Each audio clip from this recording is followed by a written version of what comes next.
Hello students, कैसे हैं आप।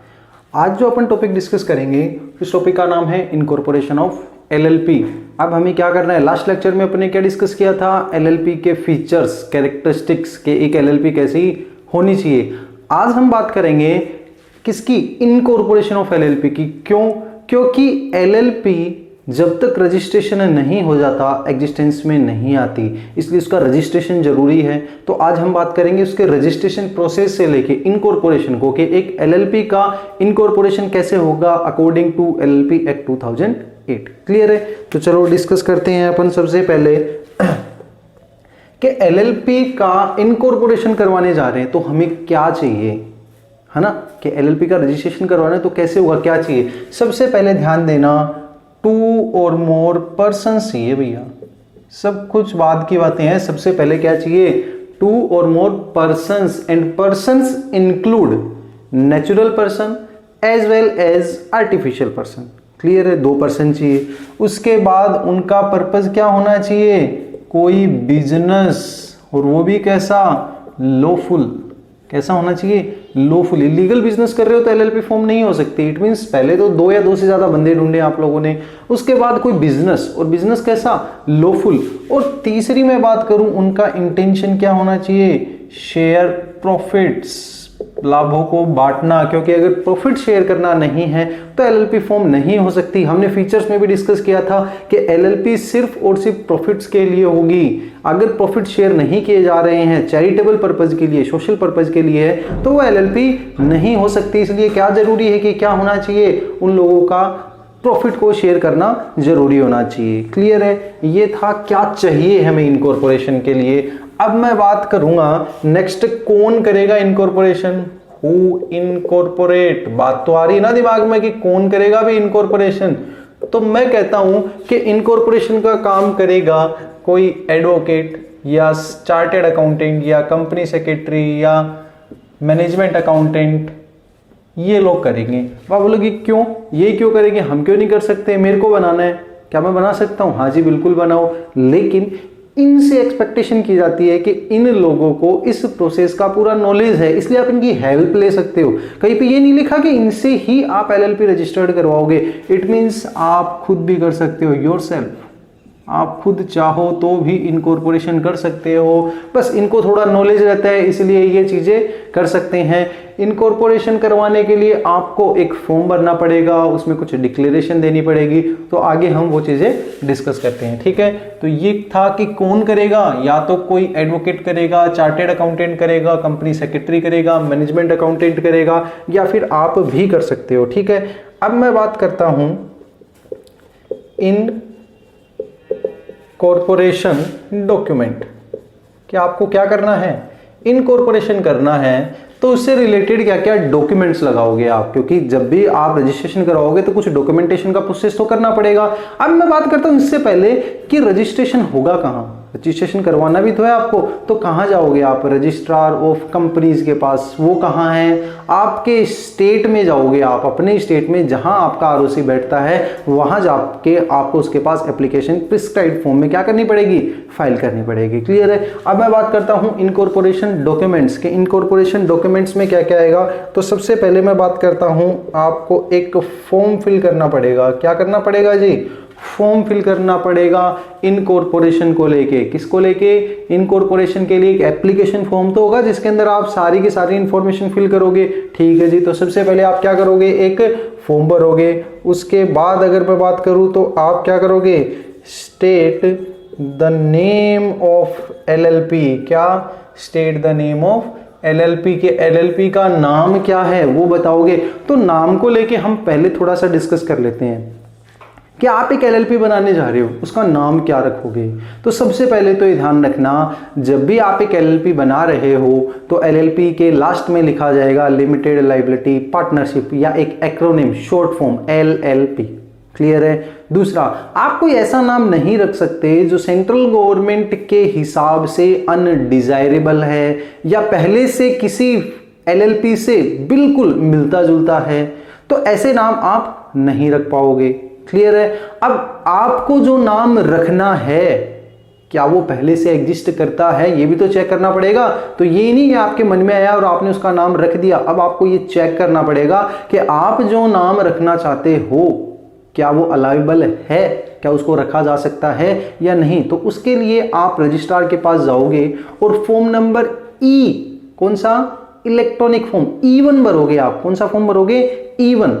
वो किस चीज के लिए है, अवेलेबिलिटी ऑफ द नेम, कि भाई मैं जो नाम रखना चाहता हूं क्या वो नाम पहले से एग्जिस्ट करता है या नहीं। तो आप ई फॉर्म नंबर 1 भरोगे, रजिस्ट्रार के पास जो भी प्रिस्क्राइब्ड फीस है उसे सबमिट करोगे। करने के बाद आपको आरओसी बताएगा कि भैया ये नाम तू रख सकता है या नहीं। अगर उसको कोई ऑब्जेक्शन नहीं है, आपके सारे डॉक्यूमेंट वेरीफाइड है, तो वो आपको उस नाम को रखने की परमिशन दे देगा। अब मैं बात करता हूं, एक बार नाम रख लिया, क्या आप उसे चेंज कर सकते हो।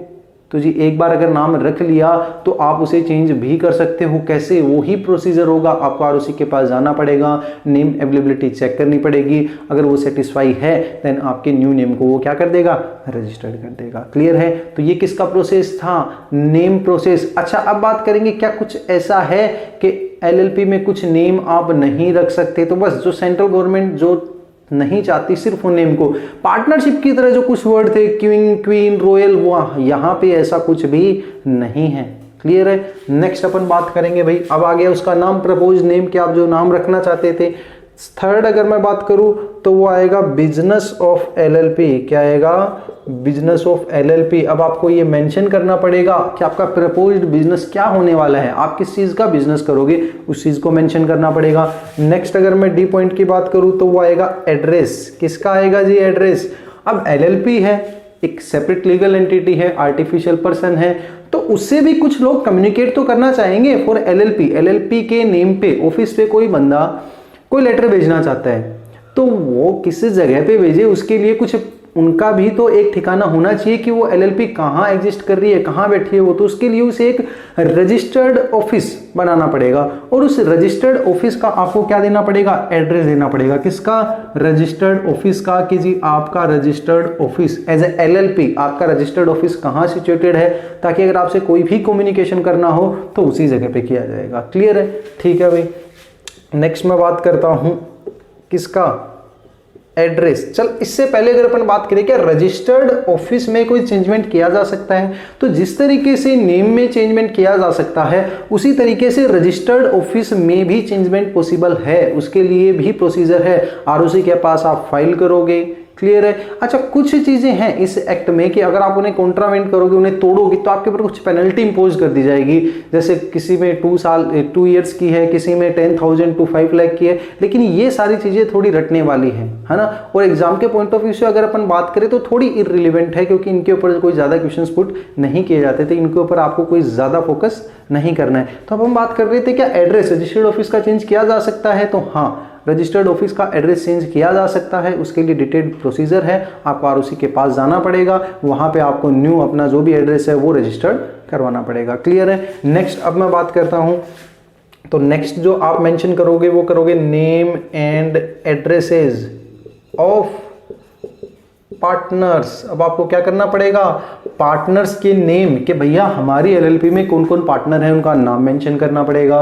उन पार्टनर्स का एड्रेस क्या है, वो कहाँ रहते हैं, वो आपको मेंशन करना पड़ेगा। क्लियर है। नेक्स्ट अगर मैं पॉइंट की बात करूं तो आपको क्या मेंशन करना पड़ेगा, डेजिग्नेटेड पार्टनर्स। क्या मेंशन करना पड़ेगा, डेजिग्नेटेड पार्टनर, के आपकी एलएलपी में, क्योंकि हमने क्या डिस्कस किया था कि एलएलपी में कम से कम 2 पार्टनर कैसे होने चाहिए, डेजिग्नेटेड पार्टनर। और डेजिग्नेटेड बोले तो एक रेपुटेशन, एक स्पेशल, क्योंकि सारे कंप्लायंसेस फॉलो करने की जो रिस्पॉन्सिबिलिटी होती है एलएलपी में वो किसकी होती है, डेजिग्नेटेड पार्टनर की। सारे के सारे काम कंप्लायंसेस से रिलेटेड, रूल्स एंड रेगुलेशन से रिलेटेड कौन देखेगा यहाँ पे, डेजिग्नेटेड पार्टनर देखेंगे। क्लियर है। तो ये था अपना इनकॉर्पोरेशन के डॉक्यूमेंट्स। क्लियर है। नेक्स्ट अपन डिस्कस करते हैं इसी में, अगर आप इन चीजों से रिलेटेड अगर कोई फॉल्स इंफॉर्मेशन दे देते हो, झूठी सूचना दे देते हो, तो आपको 2 साल तक की सजा हो सकती है या 10,000 रुपए से लेके 5 लाख रुपए तक का आपके ऊपर जुर्माना लगाया जा सकता है, या दोनों भी इम्पोज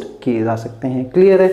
चलो नेक्स्ट अपन डिस्कस करते हैं इफेक्ट ऑफ रजिस्ट्रेशन। क्या इफेक्ट ऑफ रजिस्ट्रेशन, कि भाई आपने रजिस्ट्रेशन करवा लिया एलएलपी का, उसका इफेक्ट क्या होगा। तो उसके इफेक्ट में अगर मैं सबसे पहले इफेक्ट की बात करूं तो वो आएगा शूइंग एंड बीइंग शूड।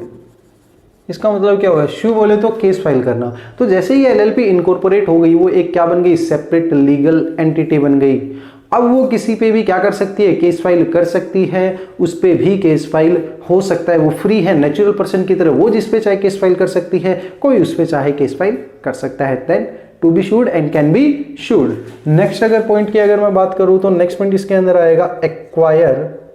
क्या आएगा, एक्वायर, या मैं बोलूं ओनिंग, या मैं बोलूं होल्डिंग एनी प्रॉपर्टी।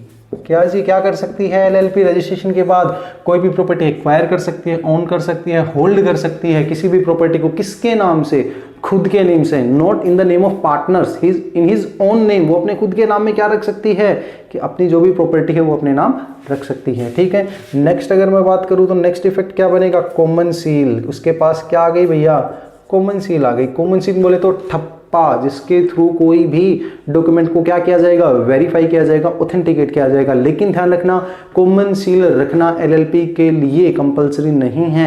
वो चाहे तो कॉमन सील बनवा सकती है और चाहे तो कॉमन सील का यूज ना भी करे। ठीक है, नेक्स्ट अगर मैं बात करूं तो नेक्स्ट इसके अंदर आएगा all act similar to body corporate. क्या आएगा, all act similar to body corporate. वो क्या कर सकते हैं, एक एलएलपी वो सारे काम कर सकती है जो कौन कर सकता है, एक बॉडी कॉर्पोरेट। और बॉडी कॉर्पोरेट बोले तो जो अकॉर्डिंग टू एक्ट रजिस्टर्ड है, जो आर्टिफिशियल पर्सन है, जिसका परपेचुअल सक्सेशन है, तो ये सारे वो काम कर सकती है जो एक बॉडी कॉर्पोरेट कर सकता है। क्लियर है। तो इन शॉर्ट अब अगर अपन नेक्स्ट बात करें स्टेप्स टू इनकॉर्पोरेशन, कि अगर आपको इनकॉर्पोरेशन करवाना है तो क्या क्या स्टेप होंगे, तो मैं स्टेप नंबर फर्स्ट की बात करता हूं।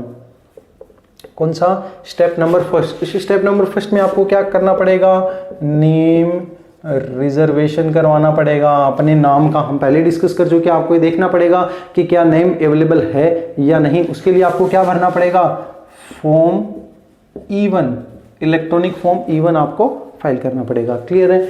नेक्स्ट स्टेप अगर मैं बात करूं स्टेप नंबर 2, तो स्टेप 2 में आपको क्या करना पड़ेगा, इनकॉर्पोरेशन ऑफ एलएलपी। क्या करना पड़ेगा, इनकॉर्पोरेशन ऑफ एलएलपी। एलएलपी को जैसे आपका नेम रिजर्व हो गया, आपको क्या करना पड़ेगा, इनकॉर्पोरेशन करना पड़ेगा। और वो आप किसके थ्रू करोगे, फॉर्म नंबर E2। इसके ऊपर आप कुछ चीजें मेंशन करोगे, पार्टनर्स का नेम, पार्टनर्स का address, designated partner etcetera etcetera. आपको यहाँ पे कुछ चीजें क्या करनी पड़ेगी, मेंशन करनी पड़ेगी। क्लियर है। नेक्स्ट अगर मैं बात करूँ स्टेप नंबर 3 की, तो आपको बनाना पड़ेगा एलएलपी एग्रीमेंट।